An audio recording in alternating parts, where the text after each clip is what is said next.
ngira aho ndara ngira aho ndya ubwo buzima nabubayemo ariko nashishikaye kubasengera nukuri ego data yarashengeye kandi yagiye yubaha Imana ariko mama aracahari aracavuga ko Yesu agira neza mu butamakazi bwiwe kandi tukabishimira Imana rero nta kirananirana kwa Yesu. Abono bahanura kuraba Yesu bagahanga amaso umwami wacu arashobora kubakiza no kubavura kandi wanagomba n'ivyapfuye none ntiyazuye Lazaro yemwe abantu bamaze kuvuga ngo yaranutse erega imbere y'abantu ari abitwa ba munuko kubera babonye ibibazo mwaciyemwe n'ibikomera abantu bafise ariko ndababwira ngo haracariho ivyizigiro n'igiti giciwe hariho igihe Imana irekura imvura kigasubira kikanaga Imana yashobora kubatabara no mu gihe ugasubira ukamera neza.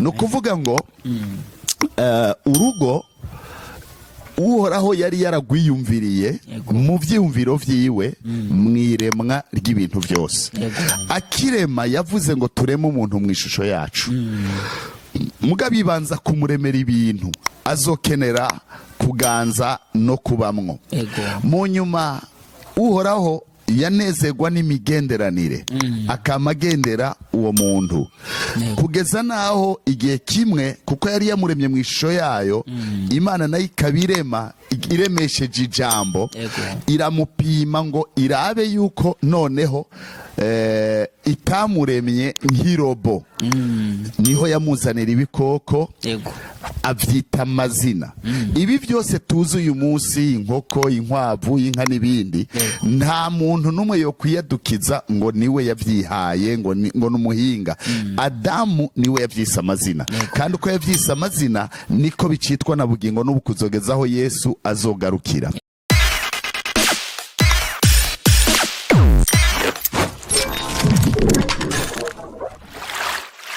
Kwisi hari amasentare hari iki ivyo ndabishika ko mukanya bavuga ngo barafise uburenganzira ngo barabatatanije bakahukana ariko ntibiba biheze mu mutima agumamwo wa muntu aho niho rero tuja gushimikira kugira ngo tuvuge urugo n'umugambi w'Imana kandi umuntu kurongora cyaye kurongorwa nuko aba yumva yuko muri we igihe kigeze kandi afise ibikwiye kugira ngo ashobore kurongora.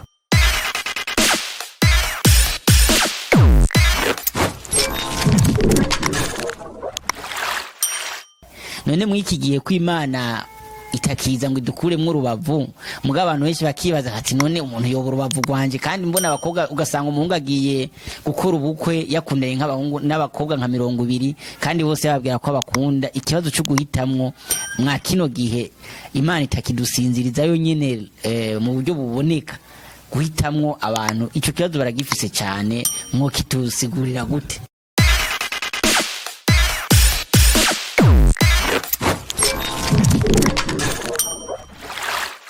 Wanagomba muri kino gihugu cacu nyene ahantu hamwe aha hafi ntarinda kuvuga izina umuntu yari yadukije arabwira abantu ngo ni wakira umugore uwundi aramubwira ngo ni wakira umugabo uwundi aramwishura ngo ndamufise aca aramubwira ngo ni wakira uwa kabiri mu gihe Bibiliya itemera yuko tugira abagore babiri wewe aramwemeza no kuvuga ngo ivyo bintu nubuyobe Satani yinjije mwishengero.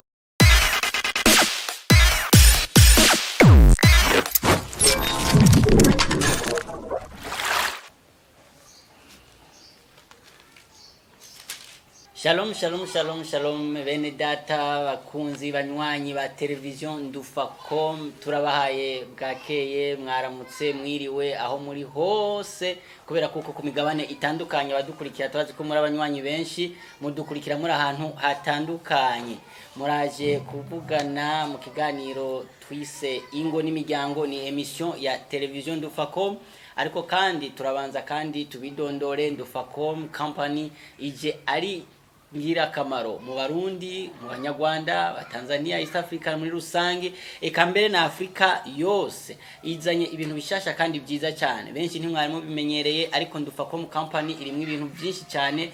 Turagira gutya hakabamo ministeri yitwa Holy Mountain of Christ Ministry, iha urubuga abakozi b'Imana bagiye batandukanye, abavuga butumwa batandukanye, bakavuga ukuri, kuko abantu benshi barakenye ukuri mwa kino gihe.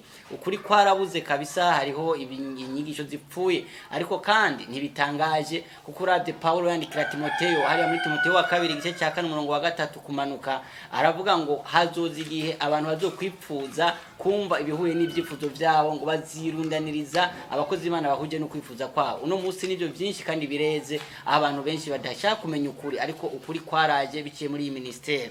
Ni ibintu byinshi bitandukanye. Tuzoha igisata cy'amagara y'abantu muri kabine yita kabine medicale ya imagerie medicale na medicine nucléaire. Tugire gutya tubazanire ibya orphelinat, gufasha imfubyi n'abapfakazi.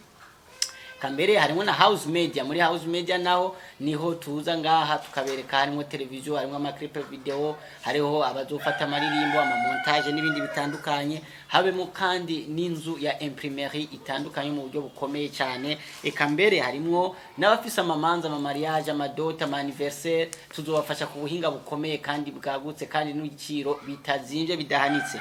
Tuzobazanira na commerce generale, harimo ibintu bitandukanye byo gutuma amasoko, eka mbere n'abantu bagira importation na exportation mu Bushinwa n'ahandi, tuzobibafashamo. Iyo ni Ndufacom company ije ku bwanyu, dutanguye tubibabwira tubibereka. Ariko kandi hamwe naho uno musi turi kuri televiziyo Ndufacom. Muravugana Nduwayezu Jean Claude, umuyobozi mukuru wa Ndufacom company. Uyu munsi turi ngaha nk'ikiganiro ingo n'imiryango. Tugira gutya tukabazanira abakozi b'Imana batandukanye. Hano turi kumwe na Bishop mukunda cyane yitwa Emmanuel Ndabigeze, ariko kandi wenyine arabidondora, babwira akora imirimo cyanke uko abishaka. Kaze cyane, turakwakiriye muri studio ya Ndufacom, nyakubahwa mukozi w'Imana Bishop Emmanuel. Murakoze cyane. Banje gushima Imana kubw'uyu munsi mwiza, nongera nshimira ubuyobozi bwa Ndufacom company ndetse n'abakozi bose bayikoramwo kuba mwaduteye iteka mukatwiyumvira ko muri benshi bakorera Imana mu buryo butandukanye hano muri kino gihugu. Niteka rero ntangere kuba ndi hano kuko yamaze kubivuga ku mazina y'abavyeyi banyise Ndabigeze Emmanuel, ntahe ndende. Hanyuma nkaba ndi umwungere, ndagiye intama z'umwami, nkaba ndangurira imirimo mu ishengero Bethany Holy Church, nkaba mpagarariye paruwase ikorera mu Kamenge. Murakoze cyane Bishop Emmanuel Ndabigeze. Abanywanyi nibaza ko mwamaze kumwumva, ni umukozi w'Imana. Jewe ubwanje ku giti cyanje ndamukunda kubera kuko namubonyemwo ingabire y'Imana ikomeye, urukundo, kandi namwe ndabizi yuko mumukunda. Abenshi muramuzi, haba abayoboye, kandi umwungere nta umwungere w'ishengero rimwe, aba umwungere w'intama z'Imana. Ishengero ni rimwe, ni rya Kristo Yesu. Rero uyu munsi twatewe iteka, turabashimiye Bishop kuba mwatwitavye muri kino kiganiro cyacu. Turabashimiye namwe kutwiyumvira ko dutumira. Ego murakoze cyane. Murakoze cyane. Ego ntitugenda muri birebire, turakunda kubona abakozi b'Imana benshi batandukanye bagiye kuri podium kuvuga ubutumwa bwiza, batangura kuvuga ngo twebwe ngo urumva ngo twaje n'indege ngo bigenda kujya bagaca mu bintu byinshi, ariko twebwe aha presentation yarangiye. Tugiye kwinjira mu mwanya w'ikiganiro nyezina, ikiganiro ingo n'imiryango. Mwakino gihe ingo n'imiryango bifise ingorane zigiye zitandukanye, ariko benshi haba tubaza kujya mu bintu byinshi bitandukanye, tuganire twiyumvire, kuko turabona abajene ugwaruka rukiri ruto rurifuza kugira urugo, rurifuza gushinga urugo, rurifuza kurondera abafiance. Eka mbere bamwe n'abandi bamara gushika muri izo ngo bagahora ibyo bari bazi muri fiançailles siko bimeze, bagasanga ibintu byarahindutse. N'umwanya n'isaha wumvirije muri leta ugenda wumva ama divorce atandukanye, gutandukana kw'ingo. Mu yandi majambo ingo n'imiryango usanga bifite ikibazo mwa kino gihe tugezemo. Si mu Burundi gusa, twaragerageje gukurikirana nk'ubuyobozi bwa Ndufacom, turasanga ingo n'imiryango n'ikibazo gikomeye, kuko uretse no mu Burundi mu mahanga atandukanye ingo zatangiye gusambuka, usanga abantu bariko barahana ibiringo byo kubana ngo imyaka 2 imyaka 5 bikaba amakontra na kujya tugira kontra wogira na kontra na Ndufacom ngizira gukora ibiganiro, ariko urugo suko twari twibaza ko biriho. Nico gituma tugira gutya tukazana umukozi w'Imana asanzwe ayifise mu burambe kugira ngo adufashe ku bintu by'ingo n'imiryango. Twagomba tubanze tumubaze Bishop Emmanuel yuko ibintu by'ingo yoba bimenyereye canke izi nyigisho yoba azikunda canke azikoreramwo cyane. Bishop, iki kibazo cy'ingo n'imiryango mwebwe mu kazi kanyu ka misi yose ko kuvuga ubutumwa bwiza mukibona gute, mugikoreramwo gute? Murakoze. Imbere yaho ninjira mu idonido, sinoja kubwira abantu ivyo ntakora. Ubwanje ndubatse, afise umukenyezi umwe, akaba ari na mama w'abana 4. Tumaze imyaka 29 twubakanye, kandi nagiriwe ibakwe nkizwa nkiri umusore. Bintwara umwanya gusenga kugira ngo ndonke uwo tuzobana azonshigikira mu ivuga butumwa, kuko nari umuvuga butumwa. Uyu munsi rero ibyo nje kwigisha ndakarorero kandi ndabishimira Imana. Muri make, iyo havuzwe ingo hakavugwa imiryango, tugomba kurondera inkomoko yavyo aho vyatanguriye, kugira ngo abantu bavyumve, ntibabe abantu biterera mu bintu bimwe twita mu kinyamazuru ngo amaventure, hanyuma bigahereza ko bakomeyetsanya mu mitima. Iyo havuzwe urugo, n'umugambi watangujwe n'Imana. Nta mwana w'umuntu n'umwe yabitanguje. Uwona bikubwira ngo niwe ngo numuhinga muri ivyo yoba ari karabesha. Maze kugirirwa ubuntu, izi nyigisho ndazigisha haba hano mu gihugu n'ahandi Imana yashoboye kuntera iteka ngashika ngakoresha ibyo twita amaseminaire, haba n'imisore n'inkumi tubategura kugira bamenye ibyo bagiye kuzohura navyo, ntibibaze ko ari amaparadizo binjiyemwo, ariko bamenye yuko hari ibindi Imana ibagombamwo. Ego nibaza yuko noba ndacishuye ico kibazo. Ivyo ndabikoreramwo cyane no mwishengero aho nkorera baranabizi, dukora ama conference no museminaire kenshi. Murakoze cyane Bishop Emmanuel. Ico kibazo ndakibabajije kubera kuko nagomba kugira ngo twumve tunezerwe tugitangura mu ntango, twumve yuko ico kibazo musanzwe mwaragifashe mu minwe, none turanezerewe cyane amaseminaire mu yarimo. Kandi ikindi kinezereye gikomeye nukumva umugabo w'Imana akubwira ati maze imyaka 29 ndi mu rugo. Nukuvuga ngo mumaze kubona byinshi bitandukanye byo mu ngo, mumaze kubona ibibi n'ibyiza bishobora kuba birimo, utugorana umuntu ashobora kuba arimo mu by'ukuri. Kandi ikindi cyanezereye nuko numvise yuko mwagiye kubakana na madamu wanyu, musanzwe muri abavuga butumwa, gukorera Imana murabimenyereye. Hari nakandi kabazo imbere yuko tujya mu idonido ry'ikiganiro nagomba ndababaze. Abenshi baratinya gukorera Imana kubera bahurira muri intambara nyinshi, ariko nagomba ndababaze gato cyane kugira twinjire mu kiganiro. Nizihe mpamvu umuntu wo mubwira zotuma yipfuza gukorera Imana, canke kusanga ari abariko barafitinatisha gukorera Imana, canke binjira mu muhamagaro ari baje kurondera amaronko? Mwebwe niyihe mpamvu mubona umuntu yotuma akorera Imana muravye uburambe mufise canke Imana yabashoboje mu gukorera Imana? Iyo tuvuze gukorera Imana hariho ico twita umuhamagaro. Yego. Imihamagaro rero iri gutatu. Hariho umuhamagaro uhamagarwa n'Imana. Yego. Ivyo Imana iba yabiteguye itanguro ry'isi ritarashigwaho, nawe watavyuzi uvyisangamwo. Nikoro yabwiye witwa Yeremiya, yari igombye kumukoresha mu gihe ciwe, azana inzitwazo, aravuga ngo ndacari muto sinzi no kuvuga.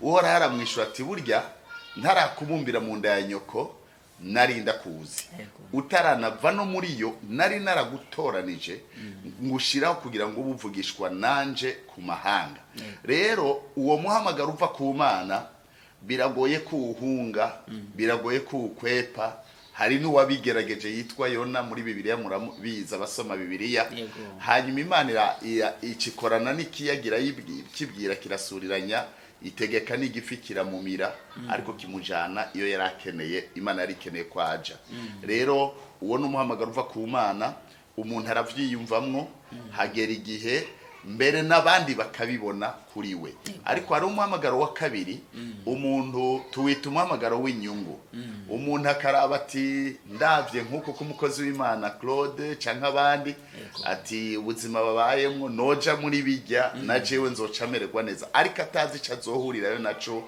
n'ibibazo azohurirayo navyo kandi uwo muhamagaro w'inyungu iyo agezemwo bene abo bantu biramugora mbere akanabita canke akica intama z'umwana umuhamagaro ugira gatatu nawo ni umuhamagaro ushizwemwo n'abantu kubera nakaragukunda nakarakuzi canke n'inshuti hariho mbese ico duhurira ko ikine kiri iyo babigushizemo muri bene ubwo buryo birakuvuna kandi birakunanira ko gukorera Imana si ibanga ryoroshe uretse ko tunashobozwa na mpemu w'Imana kandi ikindi norangiriza ko kuri ico kibazo mumbaje ciza ntabyo dufise twonakorera Imana ahubwo Bibiliya ivuga muri Filipi 2:13 ngo Imana niyikorera mu mitima yacu ikaduha gukunda no gukora ibiyihimbara rero twebwe tugiye twivuga ngo hari ibyo twokorera Imana twaba twihenze ko turibumba mu ntoke zayo niyidukoresha ivyo yo ibona ikeneye ikeneye gusa nuko tuyemera ico twita disponibilité yacu tukavyemera ibisigaye Imana ikavyikorera murakoze cyane kuri iyi nyishu mu mpaye inyishu ikomeye cyane burya benshi twamaze gutahura harabusanga bidoga bakavuga ngo turavye ngo bajya ngo bariko barondera inyungu bagera gutya na gutya mbere bamwe bakibaza ni kubera iki ibi bintu biriko biraba ivuga butumwa rya kino gihe usanga kenshi ritariko riravuga Kristo riko givugira amazu riko givugira ibintu byo kunguka by'inyungu ariko twamaze kubitahura mwatubwiye ko imihamagaro ari itatu kandi mu byukuri ari umuhamagaro mwiza w'Imana twawumvise menu uwo twumva n'ibiburanga n'imihamagaro yabihamagaye kubera inyungu cyangwa bahamagawe n'abantu turanezerewe cyane kuri iki kibazo tubabajije mbere yuko dutangura ikiganiro ko byose bigaruka mu gukorera Imana rero tugira twinjire mu idonido ry'ikiganiro cyatuzindukanye Bishop Emmanuel cyamuzanye nanje kikanzana muri studio ya Ndufacom rero mu byukuri ni ikiganiro kingo n'imiryango turabisubiyemo none Bishop twagomba mutubwire urugo niki abantu umuntu akeneye kugubaka umuntu akeneye kumenya ati mbega iby'urugo kuko nitwomenya intambamye zabo tutaramenya n'ubwo arigo urugo niki muri rusangi twofatiki twumvise urugo kumenga ni imifinato ari abazi ko ari comedy arabazi ko bagiye kwiryohererwa gusa ibintu bitafashe none urugo niki turavye ico bibiri bivuga ko namwe mukabakoze Imana mukabigiramwo n'uburambe murakoze cyane ni kibazo ciza kandi dufitiye inyishu mu ijambo ry'Imana nta muryango ushoboka ico twita famille kubaho atarugo rurabaho iyo tuvuze urugo ahanini tuba tugomba kuvuga ibijanye na mariage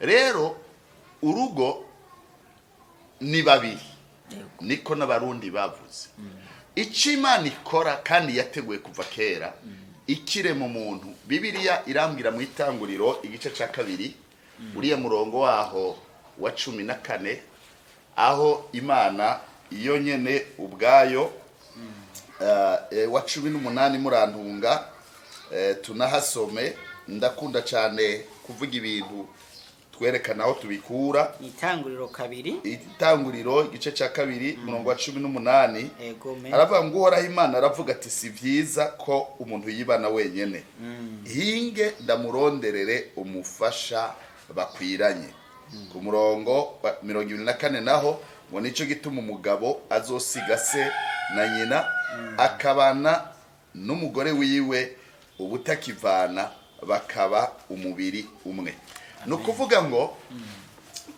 urugo uhoraho yari yaragwiyumviriye mu byiyumviro vyiwe mwiremwa ry'ibintu byose. Akirema yavuze ngo tureme umuntu mu ishusho yacu. Mugabo ibanza kumuremera ibintu azokenera kuganza no kubamwo. Mu nyuma uhoraho yanezerwa n'imigenderanire akamagendera uwo muntu kugeza naho igihe kimwe, kuko yari yamuremye mu ishusho yayo, Imana nayo ikabirema iremesheje ijambo, iramupima ngo irabe yuko noneho itamuremye nk'irobo. Niho yamuzanira ibikoko abyita amazina. Ibi byose tuzi uyu munsi, inkoko, inkwavu, inka n'ibindi, nta muntu n'umwe yo kwiyadukiza ngo niwe yabyihaye, ngo n'umuhinga. Adamu niwe yabyise amazina, kandi uko yabyise amazina niko bicitwa na bugingo n'ubu kuzogezaho Yesu azogarukira. Rero mu nyuma ngo Imana yamibatemberera, ikamutemberera mu kayaga ko kumugoroba. Umunsi umwe Imana yonyine ikoranye inama mu ijuru, iravuga ngo si byiza ko uyu muntu yibana wenyine. Rero naho hahereye ishigwa mu ngiro y'iciyumviro c'Imana gushiraho urugo, ariko iri kirategura umuryango mu gihe kiri imbere. Noneho ica iramusinziriza, ikora ivyo yakoze, imukura muri wenyene. Nayo ni kindi kigwa kirekire. Hanyuma uwo munsi nyene iramumuzanira, iramumuronderera. Rero iyo uvyinjiyemwo nkaho umenga ugira wiyavantire, ukine cyangwa iki, nukuri bizokuruhisha kandi bigutera igikomere, atawundi muntu yokikuvura kiretse Yesu ari wagutabaye. Yego, uko ni ku muryango rero wabayeho, Imana imumuzaniye, urugo ruba rurabayeho. Adamu aravuga ngo akanakara ko mara yanje, yarabivugishijwe, abihishuriwe. Uko niko urugo rubaho. Si ikintu umuntu apfa kwiyumvira ngo nciye ndarukiramo ejo nzomera uku. Hari ibyo turiko turumva, hari ibindi tubona, ugasanga umuntu yavuze ati ninagenda muri uriya muryango baratunze canke barakenye, ugasanga nta rukundo rwamusunikiye kwinjira no kuganira n'uwo muntu kugira ngo baze babane. Kandi ico batamenya nuko Imana yashizeho ngo baze babane ubutakivana. Bibiliya zindi zivuga ngo akaramata. Ego, nukuvuga ngo ico gihe bamaze kubana nta wundi muntu yemerewe kuba matanura, ntibinakunda. Naho hirya no hino ku isi hari amasentare, hari iki, ivyo ndabishika ko mukanya bavuga ngo barafise uburenganzira ngo barabatatanije bakawukana, ariko ntibiba biheze mu mutima, agumamwo wa muntu. Aho niho rero tuja gushimikira kugira ngo tuvuge urugo n'umugambi w'Imana, kandi umuntu kurongora cyaye kurongorwa nuko aba yumva yuko muri we igihe kigeze kandi afise ibikwiye kugira ngo ashobore kurongora.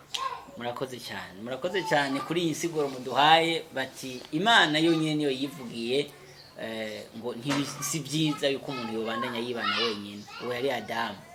Turabyumvise kandi twumvise muri rusangi Imana yonyine byarayiragishinga, irabona yuko urugo rwobaho.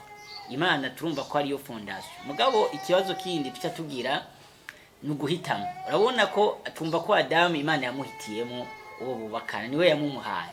None muri iki gihe ko Imana itakiza ngo idukuremo urubavu, mugabo abantu benshi bakibaza ati none umuntu yobora urubavu rwanje, kandi mbona abakobwa ugasanga umuhungu agiye gukora ubukwe yakundanye nk'abahungu n'abakobwa nka 200 kandi bose babwira ko abakunda. Ikibazo cyo guhitamwo mwa kino gihe Imana itakidusinziriza yonyine mu buryo buboneka, guhitamwo abantu, ico kibazo baragifise cyane. Mwo kitusigurira gute? Murakoze cyane nyakubahwa mukozi w'Imana. Nagomba ndababwire yuko atakigoye kirimwo iyo wemeye kurongorwa na mpemu yera. Ikibazo gikunze kuhaba, mpora ndavyigisha mu gwaruka bariko baritegurira kuzubakana. Hari imitego myinshi ituruka ku bishobisho bimwe twita amasantima. Ugasanga umuntu arihenze kuvyakaranga, umuntu arihenze arabiye kuri kinekiri, ejo bukeye agaca bigorana, ugasanga arakomeretse.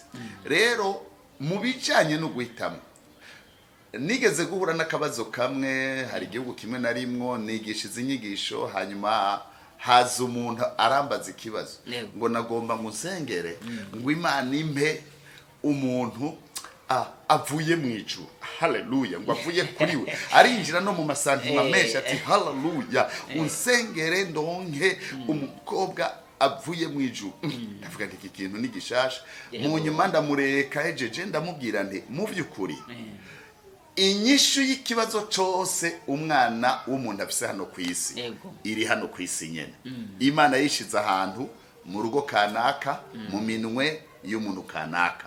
Rero ndamwereka ikijambo ry'Imana bivuga ko nta waduze mu ijuru kiretse amanutse avayo, ni Kristo Yesu. Uwo niwe yanasubiyeyo noneho kandi akaba yiteguye kuzogaruka gutora umugeni wiwe ariryo shengero.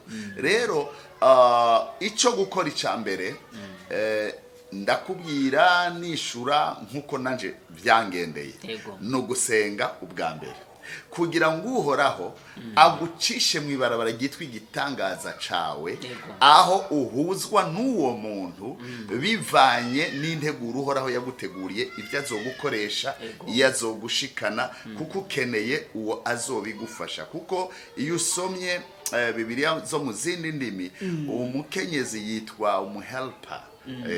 Neka mvuge rero nshire ko naka numu destiny helper abajaho kugira ngo bya bindi je ntakwije Imana biteretse muri we, bimwe na wadakwije Imana yabiteretse muri jewe. Nuvuga ngo turashaka kujana urugendo kuko dufise vision isa, yumva ibintu kumwe kandi duheza tukabandanya. Iyo rero wizigiye Imana iraguhuza n'uwo muntu kandi irakwereka n'ibimenyamenya yuko uwo ari we akwiye kuzoba umufasha wawe. Murakoze cyane mugabo, aho nyene tuti iyo mwizigiye Imana irabikwereka kandi nivyo nukuri no gusenga. Ariko ikibazo abantu bakunda kugira ni gihe uri kurasenga ufise abakobwa nka 5 bose agasanga bari kumwe, akaba ari karakuzanira amazina ngo umukozi w'Imana ngo mfasha, ngo mbega ngo nomenya ngo muraba ngo ari uyuhe, ngo mbega byogenda gute. Iki kibazo rero benshi bakunda kuba we nyene abafise mu mutima uwo yo bakunda kurusha abandi, gacu usanga araje cyangwa hari n'abandi baza bakabwira ati je nakurose mu ndoto mbona ni wewe, ugasanga ni bishobisho cyane cyane mu aya mashengero yacu. Bavuga ngo neretswe ngo nagize gute, ngo mu kubana rero ugasanga uwo muntu kumbure yarabeshe n'amasantima yabitumye, mugabo ugasanga sivyo by'ukuri. Mwico kibazo abakobwa usanga ariko aravuga ati umuhungu yaje arambya ngo yandose, n'umuntu arose umuntu ega bari karasenga muga kubera ko amwiyumvamo ugasanga ni warose. Mwebwe mukivuga ko iki kibazo ko gihanze abantu benshi cyane bako baracagura. Yemwe nuko habera amaso iyo tugiye mu by'indoto canke iby'inzozi. Bibiliya yanje irambwira yuko Satani ubwiwe ashobora kwigira umumarayika w'umuco, akaba yo kwataka mu ndoto, kuko urubuga rw'intambara Satani akoreramwo ni ivyiyumviro vyacu. Rero aho hantu iyo hagutereye kumure waravye ikimero, waravye urya muntu nyene ameze, ushobora kwibaza uti ibyo byose yobariwe. Plus rero uraba ikintu cyane ukaciyumvira cyane, kukirota n'ibintu byoroshe gose kandi utabaye maso ushobora kwibaza ngo ni Imana iba yabiguhaye. Iyo mitego benshi bama bayiguyemwo. Jewe ndafise n'uburorero wanagomba, ndazi famiye imwe ahantu hamwe, twarahanuye umuntu turamubwira tuti uyu muntu ko wamaze kubitubwira reka dufata akanya dusenge dutegura iminsi 3 turisonzesha. Imana iratubwira neza yuko uyo muntu kabisa atojana navyo, atari igihe ciwe. Benshi babitumwa no kwihutagiza, ariko igihe c'Imana kumbure kiba kitari bwagere. Noneho ico gihe ntiyanabitwemereye. Yaravuze ngo mpitamwo guheba ishengero hako jewe noheba naka. Ivyamubaye ko rero yabaye inkurikizi yuko kutumvira, yararongoye ariko ubwo rugo ntigwarengeje amezi 2. Kandi iyo tuza kwitwaza ivy'ubumenyi n'ibindi twari kuva tutingirana ubujuju bimuteye, ariko nuwize nk'abandi bose, yaminuje nk'abandi bose, uye n'umuntu nkawe nkuko, ariko ikubera uwo mutego birabakura no mu rusenge. Uyu munsi uwo muntu niyo muhuye ngo muyage vyamukwegeye ingwara nyinshi, ibintu by'imitima, ibintu by'amadiyabete, yarakomeretse muri make. Arakubwira ngo mbonye umugore cyangwa ngomba kudahwa, umubwiye ngo akeneye deliverance idasanzwe kugira ngo azosubira kwiyumvamo bene ivyo bintu, kuko ubuzima bwaciye bwononekara, arapfa urupfu rubiye n'ukuntu. Rero ntitubivuze ngo dutere ubwoba abantu, ariko muri ibi bijanye n'ivyo kubana, kugira urugo, nukuri n'umuntu muzobana ubuzima bwawe bwose bweza mutandukanye n'urupfu. Ugomba kugenda buke buke, kuko iyo komerekeye aho ntawe ni muntu yo kuvura. Biraryoshe kwirirwa ku kazi ukaba warushe, ariko ugashika mu rugo ukasanga amahoro no kubwira ngo karibu no gukurira karato, ukumva amahoro mu mutima kushitsa ahantu uruhukira, ivyagukurikira n'ivyagukomerekeje byaguteye ibibazo. Tugire Yesu. Murakoze cyane. Iki kintu rero kiramfashije cyane, kiramfashije kubera ko ugwaruka ruko radukurikirana, gwaruka muko maradukurikirana n'abandi bari kubimirije gushinga ingo, twagomba aka kantu karamfashije cyane. Muravuze muti hari n'uwo mwahanuye, ni bya bindi abandi bakora kuvuga ngo amaso akunda ntabona neza, ariko turi muri Yesu, turi muri Kristo Yesu, urugo rwiza rwategerezwa gufatira kuri Bibiliya, rukava mu gusenga, rugahera muri fondation yo gusenga. Rero mu yandi majambo, hari abakunda kuvuga ko umuhungu yamaze gukunda umukobwa cyangwa umukobwa yamaze gukunda umuhungu, bigoye cyane kumuhindura. Urumva ko uwo yagize gute, aravuga ati n'ishengero notuma ndariheba. None kuri iki kintu urumva ingaruka zamushikiye ko ari mbi cyane, kandi mu by'ukuri urugo wamaze kugwinjiramwo, nk'uko Imana yavuze ko mwabana karamata, kuruvamwo ari ikintu kigoye. Ni ukuvuga gucagura umukunzi w'ibihe byawe byose, ubuzima bwose.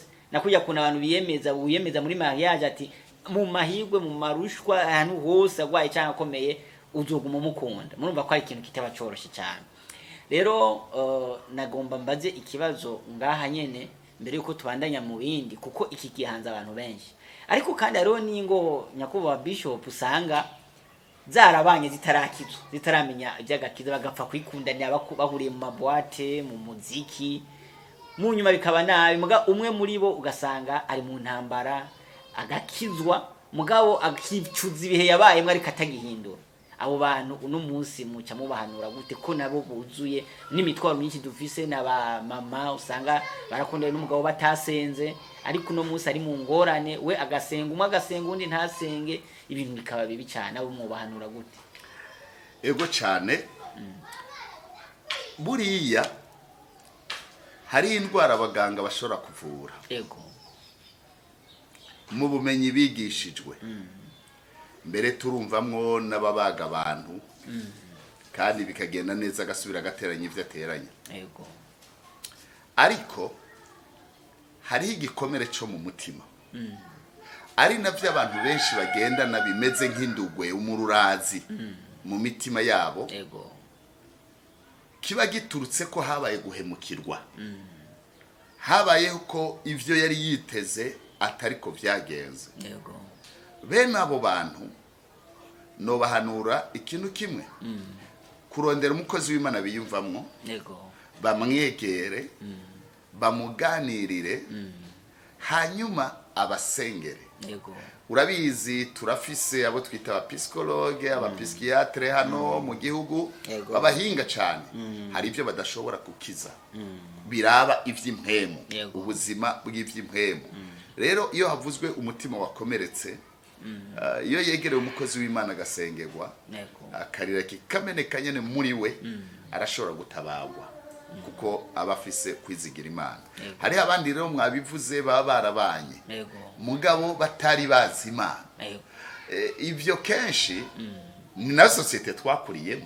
Na jewe data na mama babanye uko nyene. Ndagushingira babanye uko nyene. Mbere data je yarafise abagore babiri, hariho mukuru, hariho na mutoya, ariwe mama, je ndifura.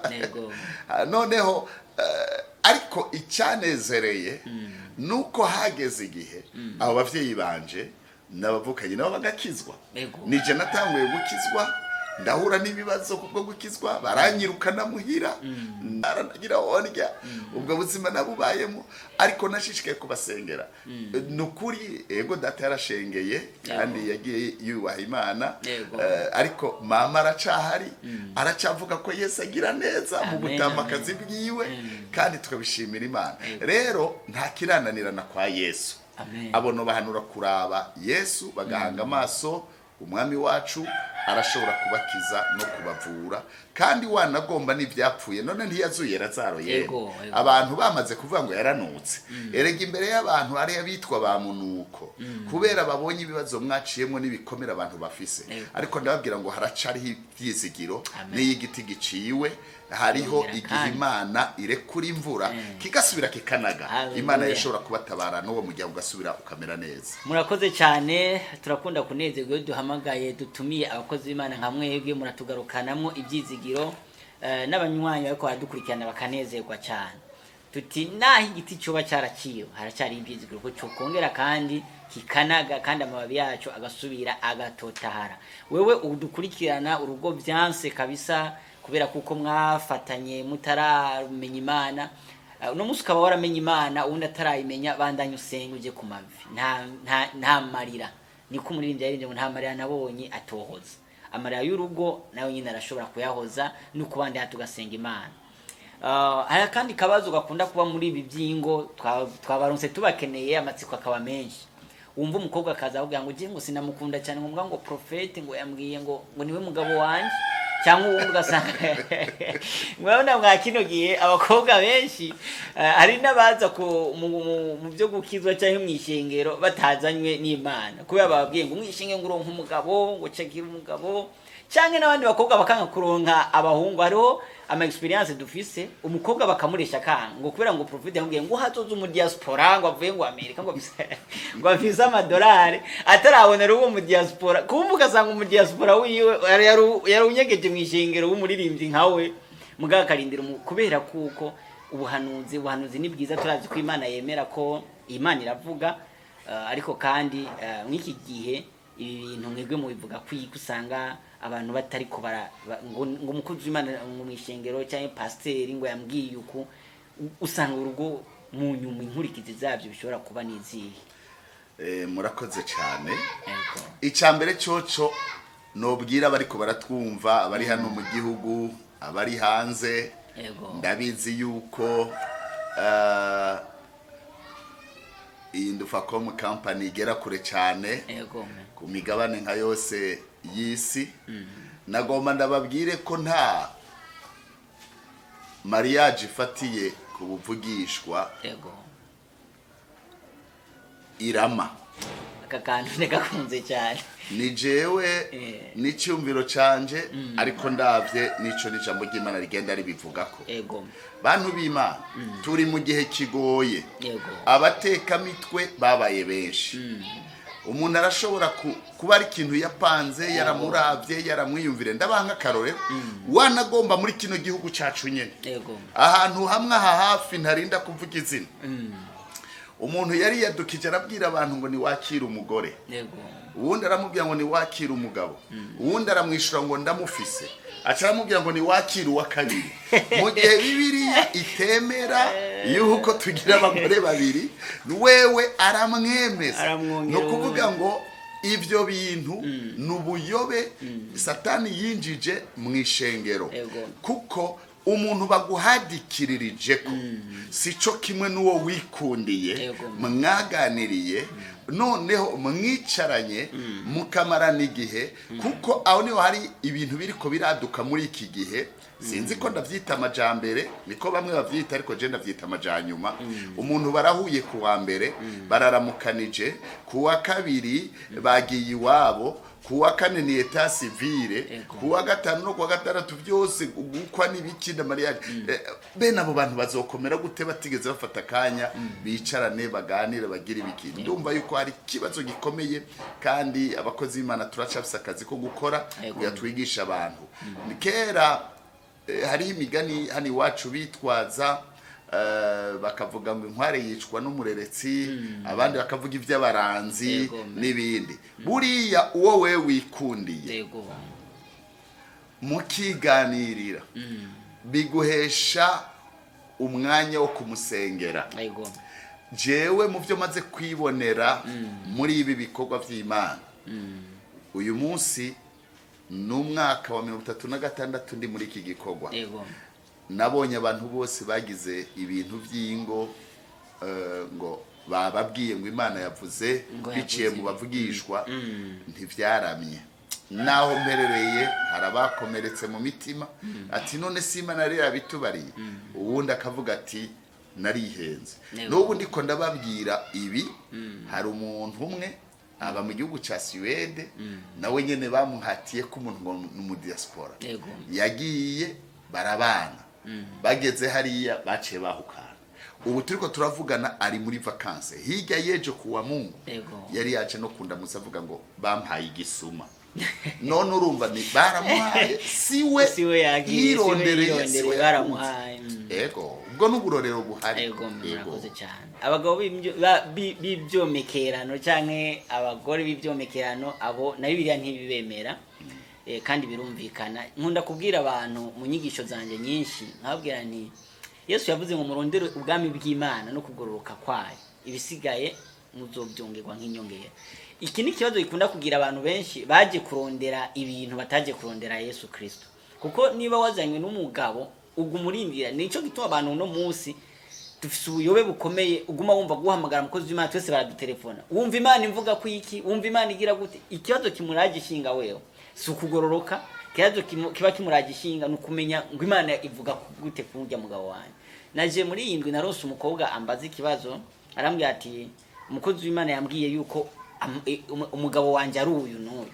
Ati none yavuze ko Imana imwemera, ati kandi mpindukiye gato zoba ingorane. Ati mugabo ngize ikibazo gitonya, twatandukanye na wa muhungu yampevye atambwiye, mbwagije profeti yacyambwira ngo ntivyari ivy'Imana. Asharambaza ati none ambwira gute ko bitari ivy'Imana kandi ari we yari yarambwiye ahubwo ko ari ivy'Imana. Mu yandi majambo abantu babe maso, abantu bagabe. Ni kibazo gikomeye cyane aba diaspora abaki. Umugabo mwiza nkunda abantu nyamba bakeneye amafaranga, hari kandi nkunda kuvuga bakeneye amafaranga ujya kuyarondera muri bank. Nyamba ukeneye umugabo mutandukanye n'amafaranga, kuko Imana niyo itanga umugisha. Imana niyo itanga umugisha. Akandi kabazo nagira ngo ndababaze, dushingiye ku muryango tubayemo muri societe ndundi, turabyumva n'abanyarwanda batandukanye. Muri leta muri zone Rohero baheruka kuvuga yuko baratanze igitigiri sindakibuka cyama divorce, abantu bubakanye none bariko baravana mu yandi majambo ingo ziko zirasambuka kubwishi, nta wuzi impamvu. Muga mwebwe nk'abantu maze kuba mubibona iki kibazo cy'ukuntu imiryango iri kiratandukana, abantu bakabona ngo n'amaterambere, mwebwe mubona muri rusange muhanuye iki, mubivuga kwiki, cyo bari zihe ntambamizi uko ziraba nko mu Burundi zituma abantu benshi ariko baratandukana kubwishi cyane mu gisagara cya Bujumbura? Iki ni kibazo Yesu yanabajijwe, uwo dukorera kandi dukorana, hanyuma aracishura, kandi ukuri kurababaza ariko kuravura. Nagomba mbereke ico Bibiliya ivuga muri Matayo 19. N'umwami Yesu yavuze aya majambo. Uhereye ujya murongo wa mbere wanagomba kugeza kuri 11 harimo inyishu y'ico kibazo yose kubushaka kubyumva. Ariko ni hakangahe subiramo gato? Matayo 19 turahera wanagomba ku murongo wa 3. Ngo abafarisayo bazaho ari bamugeza, baramubaza bati mbega biremerwa ko umuntu yirukana umugore we kubw'inyanduruko y'ikindi cyaco cyose? Nawe arabishura ati ntawo murasoma yuko uhereye mu ntango rurema yabaremye bari uburyo bubiri, ikavuga iti nico gituma umuntu azosiga se na nyina akabana n'umugore wiwe ubutakivana, bompi bakaba umubiri umwe. Bituma batakiri babiri ariko babaye umubiri umwe. Nuko ico Imana yamatanije umuntu ntaza kimatanure. Baramubaza bati none se ni giki cyatumye Mose agera ko bamwikete ryo kuvavanura akamwiru kana arabishura ati Mose yabarekuye kwirukana abagore banyu kuko imitima yanyu ikomantaye, ariko uhereye ubwa mbere hose ntivyari bimeze bityo. Ariko ndababwire, umuntu wese yirukana umugore wiwe atamuhoye ubusambanyi akarongora uwundi abasambanye, kandi uburongoro wahukanye abasambanye. Abigishwa baramubwira bati, ivy'umugabo n'umugore asangwa bimeze bityo, noneho kurongora n'ikigoye. Nawe arababwira ati, si bose bashobora kwemera iryo jambo atarababihawe. Yesu atugire neza. Amen. No muri Maraki 2 kugira ngo ntihagire uwitwaza ngo ni mu isezerano rishasha gusa, barabe neza icyo Imana bivuga ko kubijanye n'ibyo bintu abantu bita kwahukana. Maraki 2 uhereye kuri umurongo wa 14 ngo yamara muravuga muti ni duhere kuri 13 ngo kandi ikigeretse ko mukora mutotesha igicaniro cy'uhoraho amoso zimurira, musuhuza imitima kuko atanakibabaye n'amashikanwa yanyu ngo yakira yemeye. Yamara muravuga muti ni kuki? Kuko uhoraho yabaye icabona canyu, mwe n'umugore wawe wo mu bucance wo wahemukiye, naho ari umugenzi wawe akaba n'umugore w'isezerano. Nta wakoze bene ivyo mpemu akiri muri we. Uwo mufise bimumerera bite? Yifuza kugira uruvyaro ruzokubaha Imana. Nuko rero mwirinde mu mitima yanyu ntihagire uwuhemukira umugore wiwe wo mu bucance, kuko nanka ivyo kwahukana ni kuhoraho Imana y'Abisirayeli avuze. Nanka n'uwutwikira umwambaro wiwe umuryano, ni kuhoraho nyene ingabo avuze. Nuko rero mwirinde mu mitima yanyu ntimuhemukirane. Yesu natugire neza. Amen, amen. Bavandimwe bene data mudukurikirana, Imana yihuje umugabo n'umugore, ibibahuje ngo ntibaze bavane. Icemero kubatandukanya ni kimwe gusa, ni urupfu. Iyo ruje ko atawuruzibira. Icya kabiri ni umunsi Yesu azogarukira. Aho naho birumvikana ko twese abo bantu nimba bari bubaha Imana bazoca bajana na Kristo Yesu.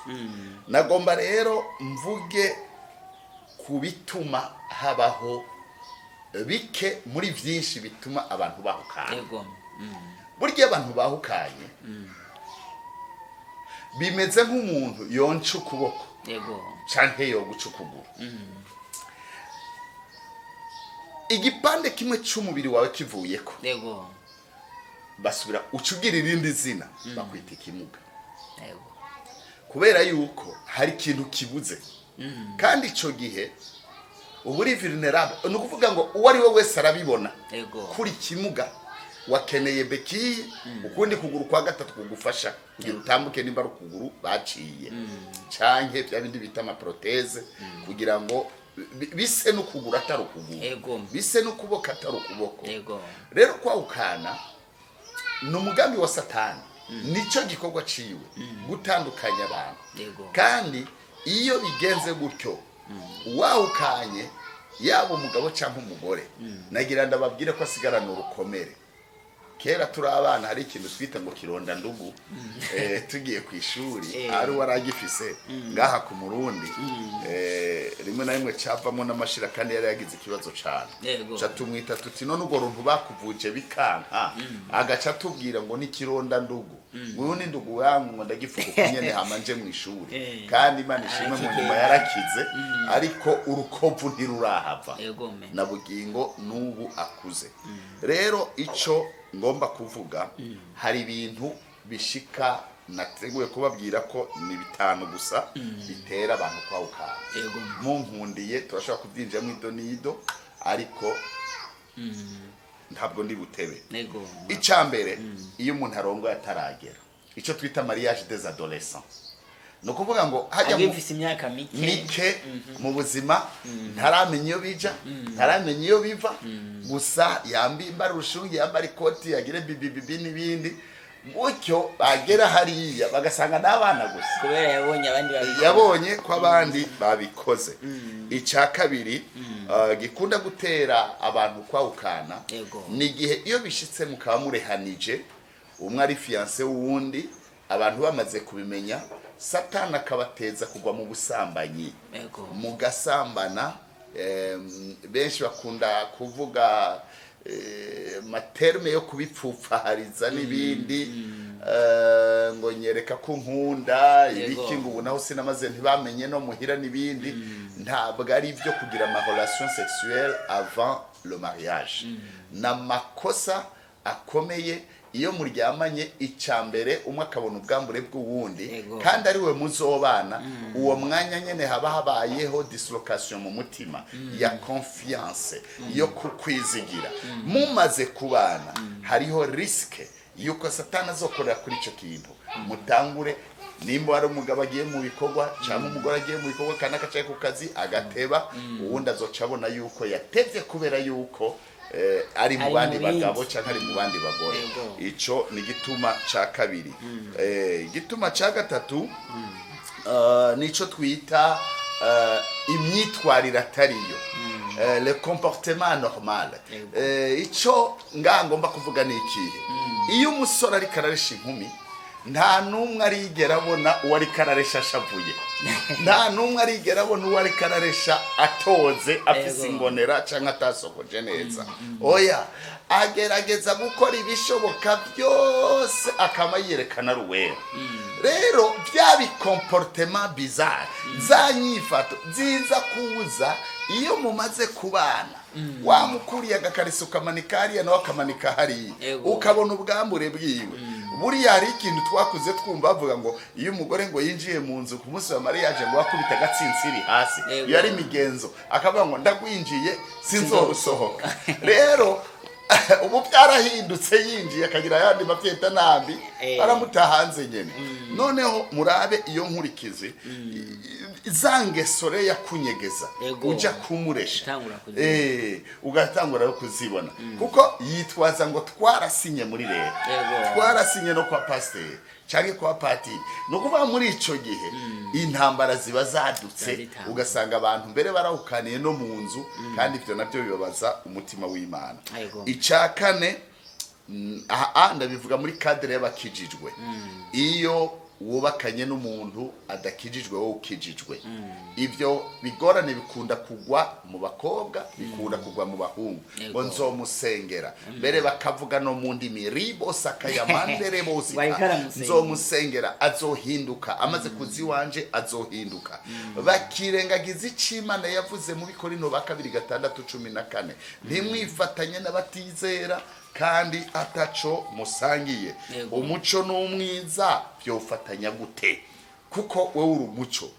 Rero ugiye kurondera nawe we wahagaze ku masantima, wahagaze cyane ku mafaranga yaguhaye canke ivyo muzigamo canke imiryango avukamwo, kwa uyu muryango peut-être bafise ibinabiriya. Reka ndakubwire inkurikizi zavyo nuko bihereza ko musambura. Si kenshi uzomusengera ngo ahinduke. Par ailleurs, ivyo maze kubona, l'expérience vécue, wa wundi adakijijwe araguhindura. Ndashobora kuba akarorero. Hari umwami yitwa Ahabu, yubaha Uhoraho n'ukuri akiri umusore. Mugabo agiye kurongora kurongora umukobwa yitwa Yezebeli. Uwo mukobwa se wiwe yitwa Zimuri. Barabapfumu basenga ibigirwamana, batanga abana babo abahungu bakabokereza ibigirwamana bya Moleki, bya Sheri n'ibindi na Bayali. Umunsi wa mariage, aho mu muco wacu w'ikirundi dutwikura dutwara uduharage, agatoki, agaceri, utuvuta n'ibindi bizobafasha. Bobo bamutwikuruje ibiseke byuzuye ibigirwamana, arabizana abishikanye mu rugo. Ahabu umutima we urahinduka, aramubwira ngo vyubakire, wizi n'Imana ziwacu zabadata na basokuru. Aha baragenda vyubakira ku mpinga yo ku misozi. Niki ico gihe bubaka. Noneho mwumviriza ico byakoze. Bibiliya ivuga ngo aha bakora ivyo Uhoraho abona ko ari bibi kuruta bamwitangiye imbere. Biramubabaza, bimukwegera ibyago, ngo aca bikwegeramo n'Abisirayeli. Baca batumutima, bakura umutima ku Mana, batangura gusenga ivyo bigirwamana.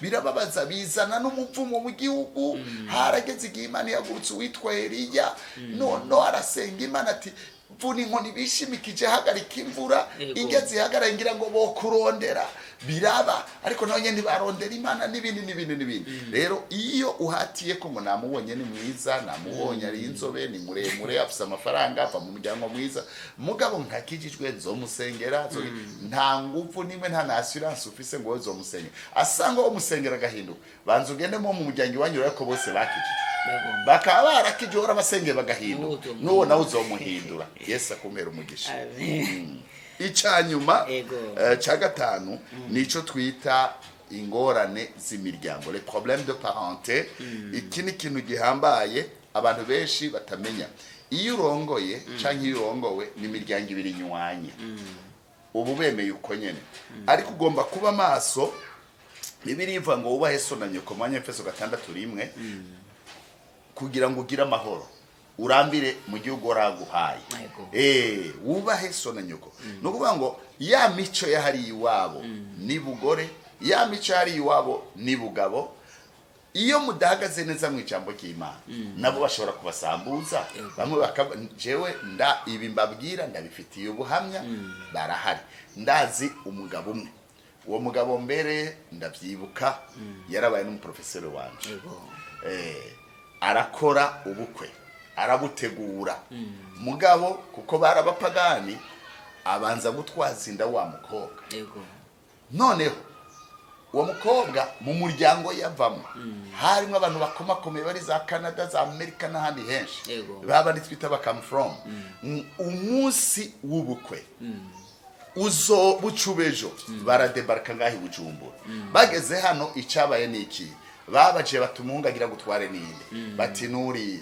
ngo iwabo bimeze gute bafise iki bimeze gute uzi ico bakoze bamuretse bahengera ku munsi wa mariage nyene abantu bambaye amakoti bagize ibiki bacatora wa mukobwa mushiki wabo baramunyuruza bamutwara bamuriza ibegaragenda mugabo afise vyabaye ibyago bikomeye ivyo ni vyabaye hano muri iki gihugu mu gisagara ca Bujumbura twese amaso yacu abona rero ingorane z'imiryango bakaguhora ko udafise iki cyangwa udafise na biriya canke ubifise ariko iyavuye bimeze uko ivyo navyo mutabaye maso umwe muhagaze mu Mana Yesu ababera inkinzo birabatera ingorane hakagera n'igihe abantu bakagomba kuvana murakoze cyane ikiganiro kiraryoshe cyane wamenga nticyohera nticyorangira mu byukuri twese turanezerewe gose turanezerewe cyane nanje ubwanje turiko turakorana ikiganiro numva no guma numviriza kubera n'ikiganiro gihanze abarundi amahanga atandukanye kandi vuba nkuko twabyemeje muri televiziyo yacu Handufacom yuko tuzotangura kuguma tugira iby'ubuhinga turakeneye yuko ibi turi mu Kirundi tuza turabishira mu Cyongereza n'abanyamahanga babibona canke mu Gifaransa ibintu bikagenda neza rero nkuko umwanya w'ikiganiro uri kurarangira ariko kandi nagomba ndakubaze ibibazo binyaruka cyane kugira ngo vraiment abadukurikiranye banezege bumva akantu udomako akantu kanyaruka kuko hari ibintu nanjye numvise by'ukuri ndumva yuko dukeneye akantu k'umuco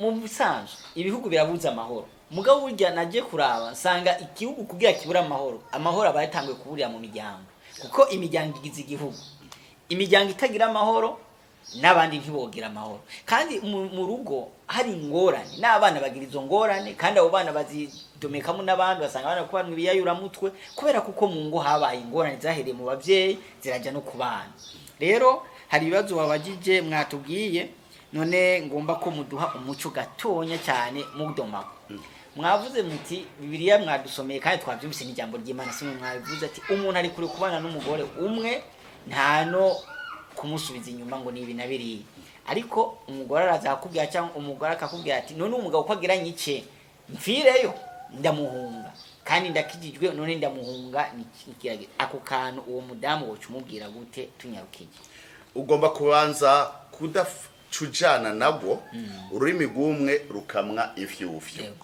buriya ugomba kumenya umuntu neza uramwegera hanyuma ukamuha umwanya ukamwumviriza kandi iyo uhaye umwanya umuntu ngo umwumvirize ni ikimenyetso cy'urukundo hanyuma ikindi muri iyi muri ubu buryo bwo kumviriza umuntu rimwe na rimwe urashobora kumenya neza ingorane afise atari ijya aba yaje avuga iriya avuga hari n'ahatari yo ngorane nyamukuru noneho nshimira Imana mwebwe mukorera Imana kandi ukaba ari n'umuganga ni kenshi mutuma umuntu mutigenda wipimisha ibi n'ibi no kubera iki nuko utumvise ko yagwaye mugabo ugomba kumenya icyabiteye iyo umaze kumenya icyabiteye bikorohera kwandika umuti bigahita bishoboka rero iyo yaje akubwira ngo agira nyice banzura yuko atari we yabaye ipiripiri ha kuba umunyu muri uwo muryango hama umwumvirize uronde n'ingene en privé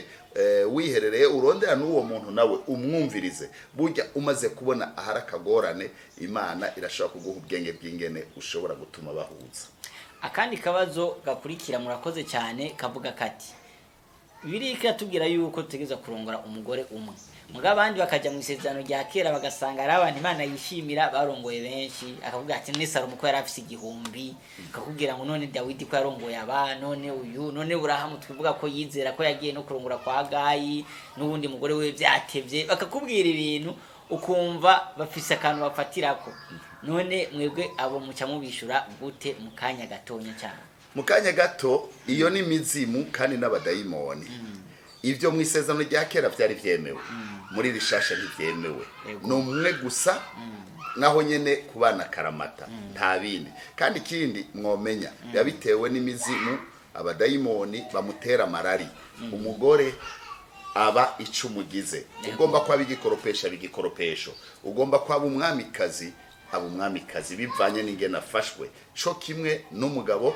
aba ico agizwe tugire Yesu.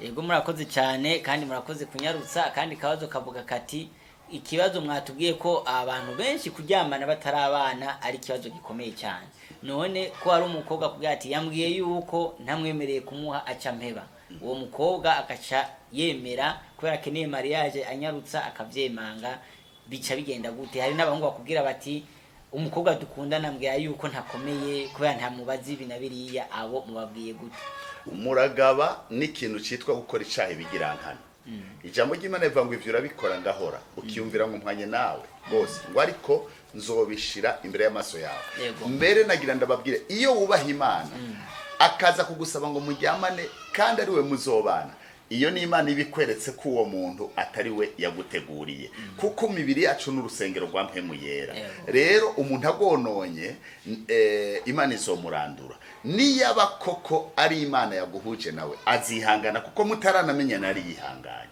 Akabazo kanyuma kamatsiko n'abantu mwavuze twavuze kwahukana muga muravuga ko hari n'abahukanira mu nzu ntitubimenye muga bakabahukaniye mu nzu abo nabo mubahanuye iki turangiza ico no bahanura ni kimwe nukuraba Yesu wenyene yavuze ngo nimuze kuri je abarushe n'abaremerewe ndabaruhura niwe wenyene afise bene iyo nyishu bitura abakozi b'Imana begera ishengero rihimbaza Kristo umwami n'umukiza wabo hanyuma bizogenda neza. Murakoze cyane Bishop Emmanuel banywanyi ba television Dufacom turabashimira cyane ko mwafashe umwanya munini mukatwumviriza kandi ndabizi neza ntakekeranya yuko ikiganiro kizobashika kunyota cyubake imiryango myinshi mukomeze kudusengera ariko mukurangiza turagomba guha akajambo Bishop Emmanuel agende avuze nk'impanuro ya nyuma no kubasezera kandi nyakubahwa Bishop nitwana bakenera no mu kindi kiganiro no mu bindi uko murabona yuko ibi bintu birakenewe cyane n'iby'umumaro ego